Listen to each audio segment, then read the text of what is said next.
सुनो, मेरा बेटा विधायक का बेटा है, ये बताया उसको। इतना प्यार मिल रहा है आपको यहाँ से, आप में इतना घमंड कैसे आ जाता है? कहाँ से आ गया घमंड? अबे तुम लोगों में घमंड है। चलो जाओ यहाँ से।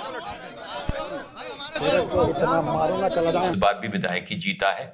रस्सी जल गई है लेकिन अभी बल नहीं गए। तो उसका मामला यह है कि पुलिस की पड़ रही है दबिश। जॉइंट ऑपरेशन चल रहा था एक अपराधी शाहबाज खान को पकड़ने के लिए।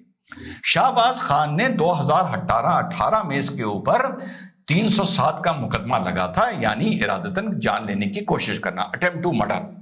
उसके बाद जितना मैंने पढ़ा, इसकी चार्जशीट जाती है, फिर ये बेल जम कर जाता है और इसके खिलाफ प्रोक्लेम्ड ऑफेंडर का नोटिस इशू हो जाता है, यानी सम्मन पर, वारंट पर, नॉन बेलेबल वारंट पर 82 हो गया, डुगडुगी बज गई, चस्पा हो गया। उसके बाद प्रोक्लेम्ड ऑफेंडर घोषित किया जाता है। पुलिस को जानकारी मिलती है कि वो ओखला के क्षेत्र में है। Joint operation Delhi crime branch का और इरादतन एक अपराधी है ये, और दिल्ली पुलिस का होता है। पुलिस वहां पहुंचती है, शाहबाज खान इनके हत्थे चढ़ जाता है। जैसे ही वहां पे चढ़ जाता है, वहां पे हल्ला मच जाता है, वहां पर नारेबाजी शुरू हो जाती है। वहां पर विधायक जी भी पहुंच जाते हैं, अमानुल्लाह खान। और अमानुल्लाह खान कहते हैं कि चले जाओ, जानते नहीं हो कौन हो, कहां आ गए हो, बचोगे नहीं, नजर नहीं आओगे।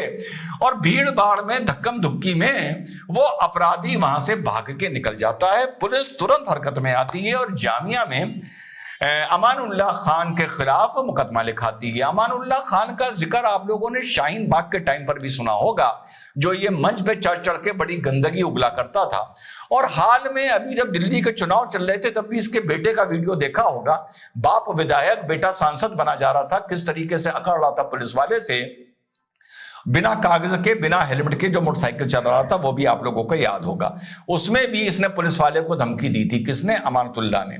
तो मौके पे अमानतुल्लाह पहुंच जाता है और धक्कम धुक्की में अपराधी को भगा दिया जाता है। अमानतुल्लाह के खिलाफ मुकदमा हो जाता है। सिर्फ अल्लाह से डरने वाला फिर पुलिस से डर जाता है और 48 घंटे से भगौड़ा भागा हुआ है और चिट्ठियां लिख लिख के बता रहा है कमिश्नर को कि मैं यहां हूं, मुझे फंसाया जा रहा है, मेरे खिलाफ साजिश की जा रही है। और अब पुलिस उसकी दबिश मार रही है। अगर ये उत्तर प्रदेश होता तो एक तो इसकी इतनी औकात ना होती, ना इसकी बेटे की, कि ये ऐसी हिम्मत कर ले।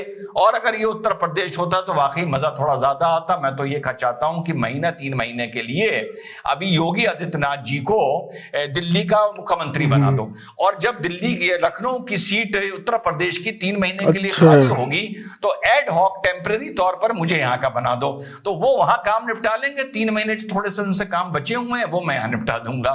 तो साहब ये चीज सामने निकल कर आई है इस आदमी की। और लैंग्वेज देखिए कि पत्रकार से, देखिए सांसद का बेटा, विधायक का बेटा, पुलिस वाले ने रोक लिया, हर चीज रोक लिया, इस पर विरोध होना, इस पर थोड़ी सी अहंकार, ये हम लोगों ने हर जगह देखा है। Let's be neutral, let's be fair, ये हम लोगों ने हर जगह देखा है। लेकिन अगर ऐसे किसी आदमी का, परिवार का, विधायक सांसद का बेटे का वीडियो, या बाप जो एक पेशेवर अपराधी को भगा रहा है कि सेक्शन 111 लगी है अमानुल्लाह खान के ऊपर, ऑर्गेनाइज क्राइम के तहत, ये बड़ी संगीन धारा है। ये चीजें पहले भी हमने देखी हैं। Let's be fair, let's be neutral. लेकिन जब आप ये देखेंगे कि अब अमानुल्लाह खान को कवर फायर देने वाले, उसकी इस हरकत को रफू करने वाले, उसकी इस हरकत को मजहब से जोड़ने वाले, उसकी इस हरकत को ये बताने वाले कि मजहब की वजह से ये हो रहा है, ये चीज बस आपको दूसरी जगह देखने को नहीं मिलेगी। दादागिरी विधायक के बेटे की भले मिल जाए, लेकिन ये वाला एंगल नहीं मिलेगा। और फिर हैदराबाद का जाहिल कहता है कि जब तक 15% की उपेक्षा होती रहेगी, ये देश विकसित नहीं होगा। और साथ में ये भी बोलते हैं कि जब मठ में चले जाओगे, तो पहाड़ों पर चले जाओगे, तो पुलिस को बचाएगा कौन? यहां पे मीडिया से बोल रहा है आदमी चलते चलते सीढ़ियों पर कि तुझे बहुत मारूंगा। पुलिस से बोल रहा है कि तुम्हें पता नहीं है कि तुम आ कहां गए हो, गायब कर दिए जाओगे यहां से। और पुलिस की भी कमी है भैया। किसी को गिरफ्तार करने जाओ ऐसे मोहल्लों में, समझ गए ना, तो 4 पुलिस वालों की जरूरत हो तो 14 लेके जाओ, और 14 की जरूरत हो तो 40 लेके जाओ, और 40 की जरूरत हो तो 140 लेके जाओ। और तैयारी से जाओ, मान के जाओ कि बवाल होगा।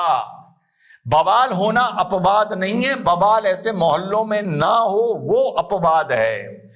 तुम किसी को गिरफ्तार करने जाओगे तो बवाल होगा, किसी अपराधी को करने जाओगे तो होगा, बेगुनाह को बाई चांस किसी राउंड अप में पूछने जाओगे तो होगा, किसी बुलडोजर लेके कोई अतिक्रमण हटाने जाओगे तो होगा, बिजली का मीटर काटने जाओगे, कहीं बत्ती चोरी हो रही होगी तो होगा, तुम कहीं सर्वे पर जाओगे तो होगा।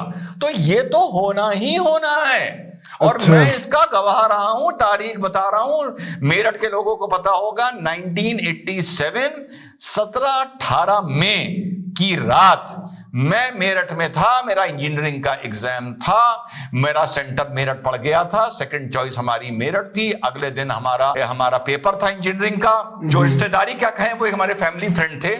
तो वहां पर जहां पर रह रहा था एक हकीम साहब, वहां से 4 गली छोड़ के सुबह 4 बजे पुलिस किसी को अरेस्ट करने आती है, पत्थर चलते हैं, पत्थर तब भी चलते हैं, पुलिस फायरिंग करती है, फायरिंग की आवाज सुबह 4:30 रमजान का टाइम था हमको सुनाई देती है।